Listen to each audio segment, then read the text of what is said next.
I interviewed you back in 2020, the very early part of 2020. And when we had a conversation then, during that conversation, you said one of the criticisms that was often leveled at the dB's is, quote, we were slaves to our demos. Um, and now as you do this re-release, I'm just curious, what was the advantage maybe back then of being, quote, slaves to your demos? Well, we came into this, as far as the dB's part of it, pretty well prepared. We had a very active band scene in Winston-Salem, lots and lots of groups playing all the time. You really had to learn the songs correctly because your audiences were full of your peers and they knew if you were playing the song correctly. So when we got up to New York in 1978, we had a little bit of I would say we had a leg up on some bands because we had been playing for years. Mm. And yeah, and Chris and Mitch both had been deeply into the recording of stuff. Chris had a 2340 TAC 4-track and really learned how to use that and get as much packed into the information on there as possible. I think he'd gotten to the point where we used to do the thing where we would just bounce everything down and pack it full of tracks, but Hmm. you get all that extra compression on everything if you do that. So he had gotten to the point where he knew to do 2 tracks of bass and drums, sort of spread them out, and really learned how to become a producer, which he's Hmm. gone on and done for many years. Um, I think that the prior release on Propeller Sounds, which was called "I Thought You Wanted to Know," 1978 to 1981, really had a lot of those 4-track demos on it, and they were good sounding for 4-track demos, I think. Um, Hmm. and we were able to work out a lot of the inner workings between the guitars and the drums and the bass and stuff like that, and have that all ready to go. I mean, one of the things that in those days, also, I feel like I'm talking about Edison wire cylinders here, but Right. you know, uh, you when you went into a recording studio, it still is the case.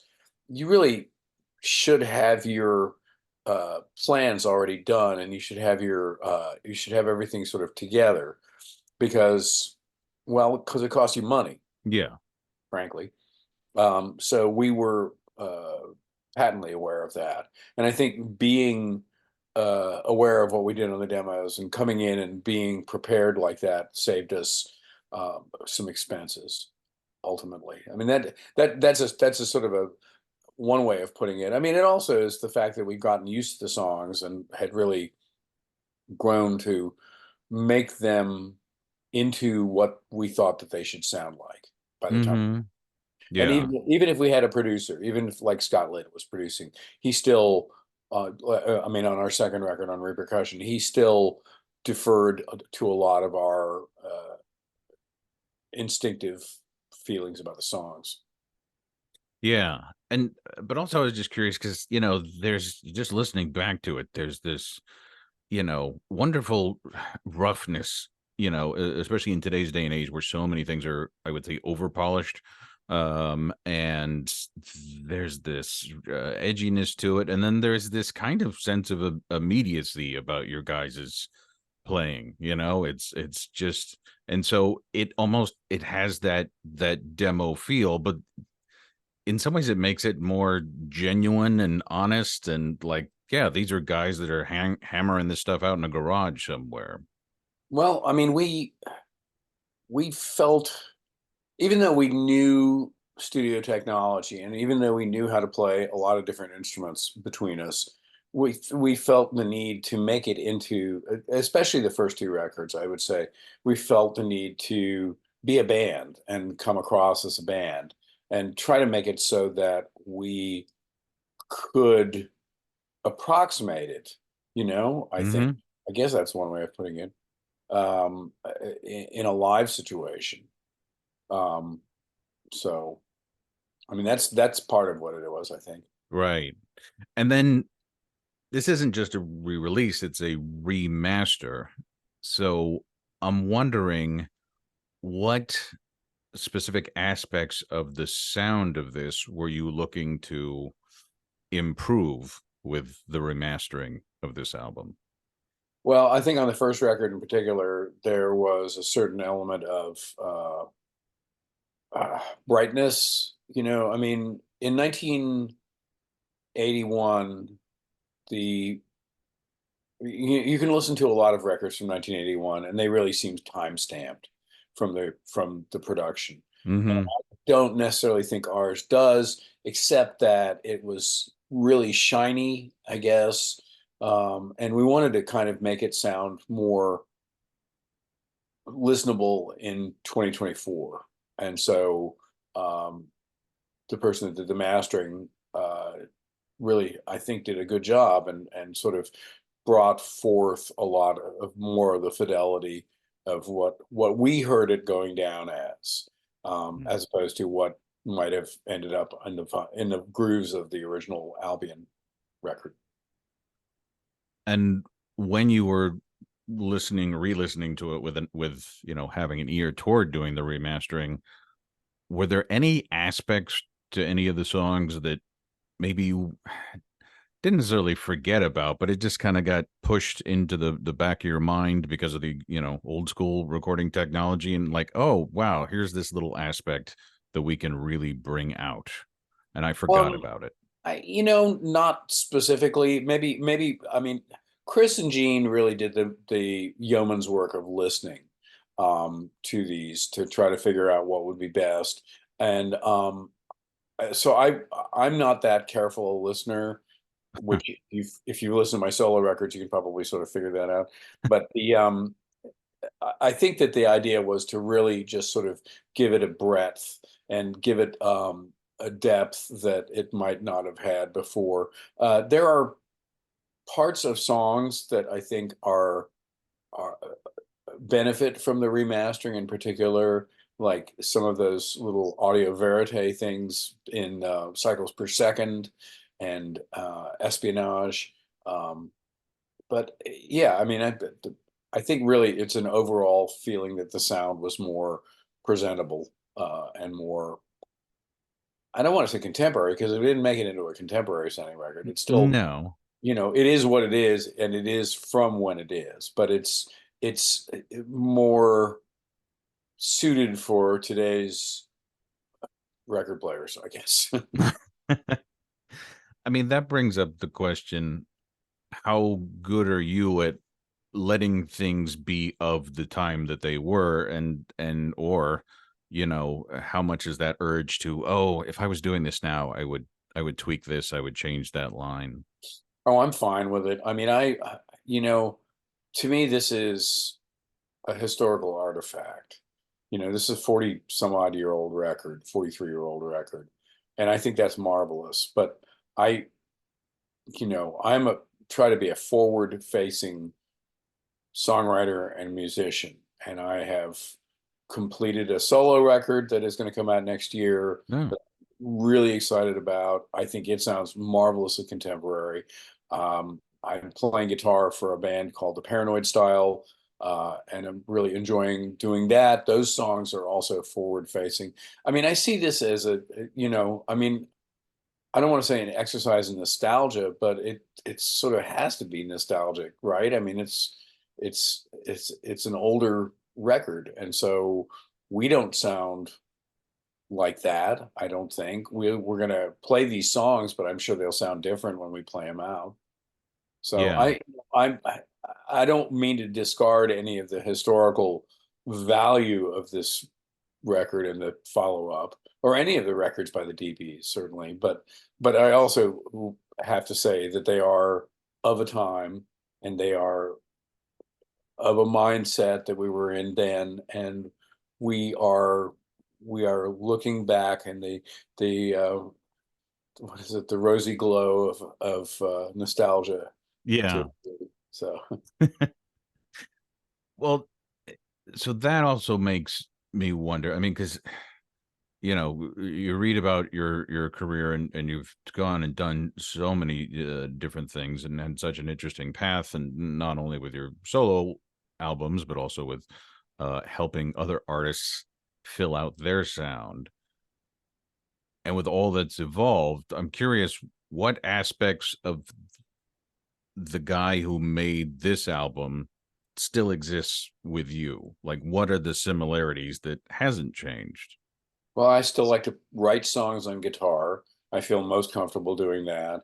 I feel as though I have come into my own as a better singer now. I listen back to the singing that I did on this record, and I think it's that I wish I had been a better singer. I wish we Hmm. had all been better singers at the point. But that's part of the charm of the record, I guess. Yeah. But the I mean, I'm an inveterate listener to all kinds of music. I I don't listen to a lot of what is handily called power pop. I mean, that doesn't there's not much for it in it for me. You Hmm. know, I did this record with the band, and I did the second record, and then we did two other records after Chris left, and that sort of was what we did. That was sort of the row we hoed. Yeah. But ultimately, since then, I've listened to thousands of records, and I've listened to classical, I've listened to world music, I've listened to bluegrass and country and jazz. I finally started listening to jazz a few years ago. And I feel like the more I listen to, the broader my palette becomes. So Hmm. I feel as though I can I don't know. I know what I know what you're asking. That guy exists, but he's Hmm. also been modified to uh to incorporate everything that I've gotten to hear. Yeah. And I feel like I have a broader appreciation of all music, and uh, I'm better capable of writing from different perspectives, and with different chords and different themes and tempos and what have you. I just feel like this was the dBs were a very good jumping off point for me. Hmm. And I will say also that without the dBs, I probably could not have gotten as far in the business we call music as I have, and I'm grateful for that. But it isn't the be all and end all of everything that I've done. Right. Right. And then, you mentioned that you guys grew up in Winston-Salem. What what were the advantages of for a rock musician growing up in North Carolina? Because, there's, especially in the past, in the 80s, there was the LA sound, San Francisco sound, New York sound, and hotbeds of various rock and roll. You never hear about North Carolina as being a breeding ground for rock and roll. And yet, some very interesting bands came out of this. So I'm curious, like, what was maybe an advantage to growing up in this state from that perspective? Well, I often think about that these days because I was born in Connecticut and I moved down to North Carolina when I was 6 with my parents, obviously. And I wondered if life would have been different had I remained in Connecticut, and would I have still gone on and done all of this stuff? And I just don't know. Mm, I like to think that I would have, just because it became such a pressing issue for me once I saw the Beatles, on Ed Sullivan, just like yeah. everybody else my age. Um, I think it was really great to grow up in a city full of musicians that were, as I said earlier, learning the songs correctly and making a point to do it in a way that it was kind of undeniable. I mean, when I was a kid, and I would go on Saturday mornings to the Carolina Theater, which is now the Stevens Center in Winston-Salem. But we would see it was the kiddie shows, the Carolina Theater kiddie shows, and Hmm. one of the like the WTOB disc jockeys, like Dick Bennick or the Flying Dutchman would be hosting, and there would be a movie and there would be bingo, but there were also always a local band playing.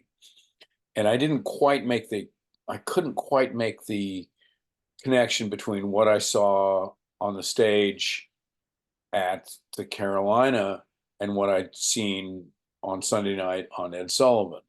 Hmm. But I knew they were sort of doing the same things. But these local guys were good. They were really good. You know, they sounded like something. They had personality.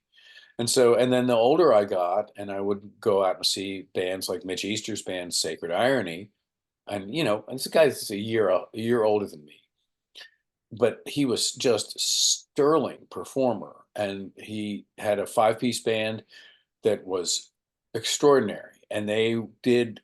It was like a music lesson. It was like a music appreciation course. And I think that Hmm. a lot of us in our bands growing up um, took that mantle and ran with it because you know it, there were plenty of bands playing Allman Brothers and plenty of bands playing Marshall Tucker and doing kind of regular stuff, but our bands were always doing songs by The Move or the Kinks, or the Flamin' Groovies or Mott the Hoople or Family, groups that Hmm. just were that kind of flew under the radar. And so we took it upon ourselves to go with the idea that maybe if somebody heard these songs in our hands, they would go check out the albums that they came from. And in a lot of cases they did. We have a lot of friends that I mean, my high school band with Will, Little Diesel, which I like to say was sort of the first band that was kind of a direct response to the Nuggets compilation that Lenny Kaye put out. Hmm. Do you know that record, Nuggets? No. Oh, very important. It's a two LP set that came out on Elektra in Okay. 1974, 73, sorry. And it was all the garage rock songs like the Electric Prunes and the Beau Brummels and Okay. oh my gosh, all sorts of stuff. It was a real informative record for us because Hmm. we knew a lot of those records, but to have it all packed into a two LP set, and and so Little Diesel played lots of those songs, and we had a core audience that just loved hearing that and was really thrilled, to get to hear songs like that. And I think that they passed that love along to their friends and to their families over the years. And, that's kind of a neat thing. Yeah. So, I guess our feeling was like we could sort of be musicologists in a way, and and we could do this listening and playing of these songs and then bring them to people ourselves. Yeah. That's kind of cool. And then you've mentioned, with this album and in other aspects, and something that's always fascinated me is the influence of college radio back in the day, particularly on this album and your career and a lot of other people's careers. And it fascinates me because I grew up in a suburb of Los Angeles. And like I did college radio, but no one was listening because there were over 80 stations on the dial at the time. You were not, no one was listening. Um, but I love the fact, and so it's just kind of this fascinating mythical world that, oh, they had college radio out here that people listened to, and you could play something different, and um it's and did you, I don't know, was that something people actually pursued, was okay, we can get on these college radio stations, or was it just happenstance? Well, when we were growing up in Winston-Salem, there was a very significant show called Deacon Light, and that was on WFDD, which is the Wake Forest radio station. And Hmm. Deacon Light was on after 11 o'clock, because they were a classical station all the rest of the day, and but the Deacon Light DJs would play anything, They were not afraid. They did not feel any um, compunction to have to do top 40, or I mean, they started with like what eventually became known as progressive rock. That's where you would hear um, King Crimson on the radio, Mm, or something like that. But most of the radio that we listened to growing up was top 40. We had mhm, two very good top 40 stations, WTOV and WAIR. And so they were in regular rotation on our car stereos when we were driving around, you know, when we didn't before we got our 8-track players. So, but I will say that when I was at Carolina, WXYC was the radio station there, and still is. And the disc jockeys were, it was a kind of a free form kind of deal, mhm, as it is these days. If you listen to WKNC or the Duke station, or even to a lesser degree the station at Central, that it's the whims of the disc jockey. And mhm, so with college radio, the DBs were very fortunate when these records came out, because they didn't come out in America. They only came out in England and Europe. And so people knew to get them somehow because they were reading New Musical Express and Melody Maker and Sounds. And so they knew this was this band from New York, North Carolina via New York, so that they should probably pick up on it, and maybe they'd be on the front edge of something interesting. hmm, So they would bring their own copies that they'd bought, import copies that they'd bought at Record Bar or at the record store that I worked at in New York, Musical Maze. And that was impressive to me, that they would take that kind of leap of faith and put it on the radio. But that's where we got the first attention. We got a certain amount of attention from disc jockeys like Meg Griffin in New York, also, who would play Black and White, which was our first single, um, on Shake Records, and she would play that on her show on Saturday mornings. And I just remember waking up and tuning in, and when I would hear, and it's still so exciting to hear your songs on the radio, even at 68 years old, to hear mhm. every so often the Duke station, somebody will play something from one of the first two DB's records, and it'll be like, hey, this is pretty cool. And sometimes I'll even have my kids in the car and I'll say, hey, that's me. And they're like, Dad, whatever. Right. Actually, they're pretty good about that. So, That's cool. That's great. And I'm glad you're not, jaded by it. I think it's great to hear that it's like still a thrill, you know? oh yeah. I mean, I still want those. I want to savor radio moments. I want to savor hearing something new on the radio, or hearing something new on a YouTube video that will just totally blow my mind. There's a group from New Zealand called the Beths, who have Hmm. been that for me. That they are sort of my new Beatles. That they have Oh. all these wonderful records. They have not misfired, and it's just beautiful, incredible uh, guitar-based pop music. I've seen them twice live, and they deliver the goods, and Mhm. every so often, I can go back to Big Star, also the band that Alex Chilton and Chris Bell led, and Mhm. I'll say that when they came along, I think we were all just incredibly hungry for that kind of music, and we just got a bare minimum of it, with a little bit with the Raspberries, a little bit with Badfinger, a little bit with Blue Ash, but not you know when we heard Big Star for the first time, it Mhm. was like the veil lifted. This was obviously the kind of stuff that we loved and would love to be making ourselves, music wise. And I think we've fallen along with that, and have done a pretty good job. Yeah. Oh, you still there? Yeah, are you? Okay, yeah. I thought you froze for a second. Um, and then, well, what's interesting is, you know, that you were that, the dBs were that for so many other people.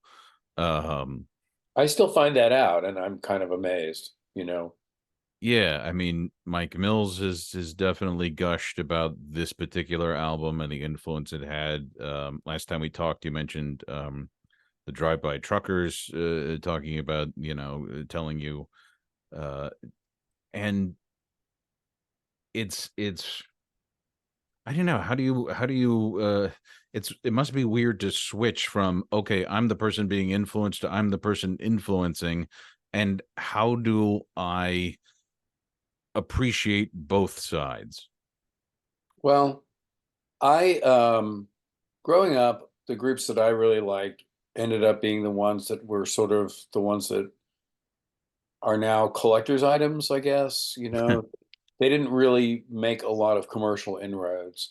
And Hmm. and to be perfectly honest, I certainly didn't think that would be the situation with the DBs. I thought I had no reason to believe that we wouldn't go to the toppermost of the poppermost, you know? I mean, it didn't strike any of us that our music was anything less than ultimately pretty commercial and accessible. But I guess it turns out it wasn't. And what are you going to do? So for me, having having been a fan of various groups and having had interaction with some of those people. Some of them were just as sweet and nice as they could be, and some of them didn't want to give you the time of day. You know, they didn't want to talk about it. They didn't care. They, you know, Mm, they you changed. They changed your life, but so what? You know, I yeah. did it. You know, so I've tried always to be. I've always tried to have time for people that wanted to talk about the DBs and talk about the music because it's a real privilege to have felt like an influence in somebody's musical listening. I think, that doesn't happen for everybody. I mean, I can think of a dozen albums that came out in 1981 that are at least as good as the DB's record, but they fell by the wayside and nobody ever heard them. Hmm. So where does that leave those guys, and so I just, I'm real proud of the effect that the DBs had for anybody. I'm still thrilled and kind of mystified, but I wear it proudly. And then for this remaster, you added, um, I guess you'd call it a bonus track, which is Judy, which Yeah, wasn't originally on the album but was on a different recording. Um, and it certainly fits along with the rest of the album. It's not like one of these things where it's a bonus track and it's like, oh wow, this was recorded at a different time or a different space. Um, what really drew my attention though is there's a really kind of different sounding guitar solo in that. And I'm wondering, A, was that you? And B, do you remember how that evolved? I do, and it was me. I'm very proud of that solo. Although I will say that the recording of it, we had been playing the song for a while when we were on tour behind Stands for Decibels. And they had the label in England, Albion Records, had asked us to cancel a tour of the Netherlands so that we could go into the studio with this producer who had worked with Squeeze and had worked on Trust by Elvis Costello. And the producer felt that I had to break the solo into three different parts because I'd actually been playing it just contiguously. Yeah. Uh, so it's three different sections that are all kind of melded together. But it was a lot of fun. I felt like that was a really kind of a good solo for me. I don't in my career until recently. I have surrounded myself with really great guitar players like Chris, like Gene Holder, became in the dB's when Chris left. Um, Robert Mache and the Continental Drifters, just incredible players that made me just have to be the good, solid rhythm player. But every so Mhm. often, I'll pull a rabbit out of my hat, and I think that solo on Judy is one of those. Yeah, yeah. I don't it just kind of stands out, and it's not that it doesn't fit, it's not that it's a swerve or something like that, it's just but also the tone of the guitar, it has a different one than you hear in a lot of guitar solos, you know? It's not like a Stratocaster, which just slices through everything, but it's not, it doesn't sound like you know, a Les Paul or anything like that. It's somewhere in its own category. I'm not sure what guitar I used for that. I have a feeling it was a Hamer Standard that I was playing at the time on tour. Um, I went through a lot of guitars in the dB's, and I still do. But the Hamer is the one guitar that I had in particular that I wish I still had, because it was really easy to play. It sounded really good. It was stayed in tune. Um, and I wish I still had it. I'd love to have one again, but I don't know if I'll ever be able to afford something like that. um, and the last time we spoke, you talked about, because you are a legitimate multi instrumentalist, the different effect, the different ideas you get when you write on different instruments. Um, and I'm curious, like as you talk about, you just finished recording this new solo album. What what instrument are you writing on a lot now? Well, I'm still writing on guitar most of all. I that is really my comfort zone for songwriting. I've written a bunch of songs on keyboards, but really only a few of those have ever seen the light of day. None of the dBs. I can write on mandolin. I can write on bass. Bass is interesting because bass will have the bottom, and then if you're singing, then it's gonna go. You're gonna have to sort of figure out where the directions are. Will it go together? Will it go different ways? Hmm. But guitar is really what I've come to realize is my the easiest place for me to write. Between I mean, the big difference is that I'll do there. Sometimes I'll do them in an open tuning, and I'll write like that. Um, but mostly it's standard tuning, and it was just, the new record that I have done was sort of, again, a way to highlight my new confidence as a lead guitar player. So I tried to make it a little bit, maybe a little heavier Hmm. sonically. You'll have to see when you hear it. Yeah. Yeah. No, I'm definitely very curious. And so do you do both the rhythm and the lead on the album? Yes, I'm the guitar player that plays everything on that. The bass player is Robert Sledge from Ben Folds Five, Oh. who also plays in a wonderful band called the Charles Latham and the Borrowed Band, Hmm. who are very, very cool Americana group around here. And the drummer is Rob Ladd, who you would know from the Pressure Boys, and he worked with Alanis Morissette and Don Henley out in LA, and he played with the Red Clay Ramblers for years, and now he's the drummer for the Connells. And Oh, okay. Don Dixon produced the record, and we did it in 3.5 days at Hmm. a studio about 6 minutes away from me. So turned out really good. I'm very Yeah. happy with it. And then that's the other thing is, because you give a lot of credit to the people that were instrumental in this DB's album in terms of the production and producing and stuff like that. But you've been involved in so much work, and yet you're still using producers. Whereas a lot of artists would just say, "All right, I'm ready. I'm going to produce myself." What makes you keep coming back to another set of ears? Well, I produced my previous solo record. Actually, I produced the prior two solo records, and I felt like it was a good experiment to do that, but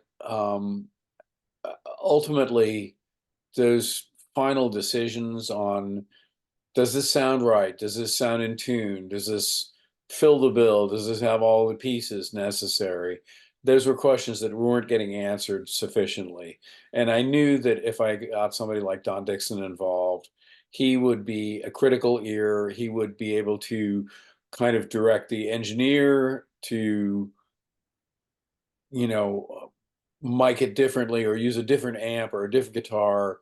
Let's see what it sounds like with that. Let's try this, and again, Dixon was great because he really trusted a lot of uh my internal uh directions that I had come in with the songs. Hmm. He felt like that it wasn't going to take a lot of work to turn those songs into a record. And so we did, and I think he was a good timekeeper.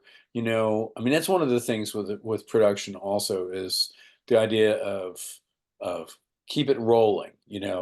If this isn't working, let's move on to something else. And Dixon was Hmm. really good about that. And we didn't hit too many of those bumps at all, but we hit a couple, and I think it was good to have his prowess as a good producer and as a longtime producer. See, I don't like producing. I produced some records for bands in the past, and I don't like that position. I don't enjoy it very much because, Why not? well, because a lot of times the productions that I enjoyed doing were the ones where the band was like, we've called you in here to get your take on this. What do you think is going to make this better?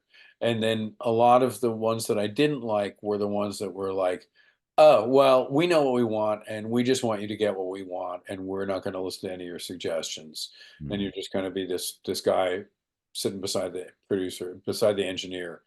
And to me, that was just sort of defeating the purpose of having somebody there who had some experience.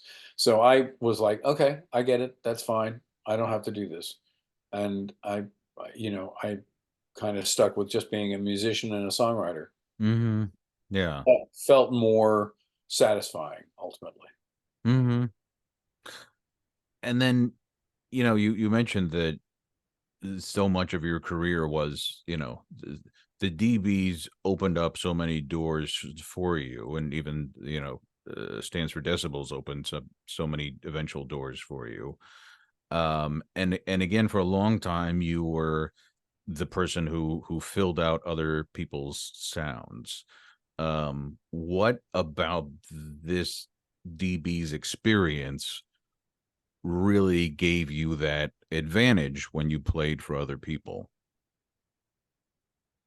Well, that was kind of my calling card in a sense that you know, I, they knew that I could play keyboards and guitar and mandolin and steel guitar and what have you and bass. And so they knew that when they got me in a situation, they could basically sort of say to me, play this, or what do you think we should play on this? What do you think would be the best thing to add? I mean, my first recording with Hootie and the Blowfish, with whom I worked for 26 years, was a cover of Hey Hey, What Can I Do by Led Zeppelin. Excuse me. And I had gone down there ostensibly to play mandolin, I guess. Mhm. And I pointed out that it really needed an organ track also. And it was at Reflection Studios in Charlotte. And they had a beautiful B3 Hammond down there and Leslie. And so I was like, let me fire that sucker up and let's put some of that on there too. So I kind of got to get my John Paul Jones yayas out on that track. But that pointed out to the guys in Hootie that if there's stuff that we need on a song, Peter probably can bring it.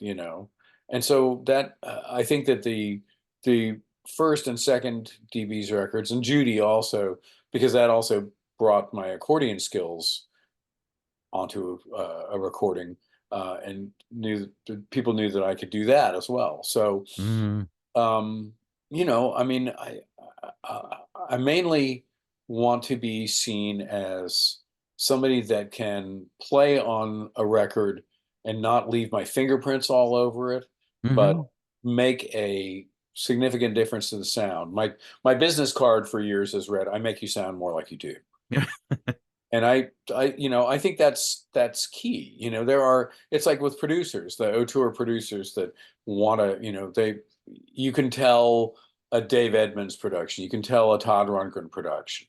They sound different. They sound like those are the guys that are producing.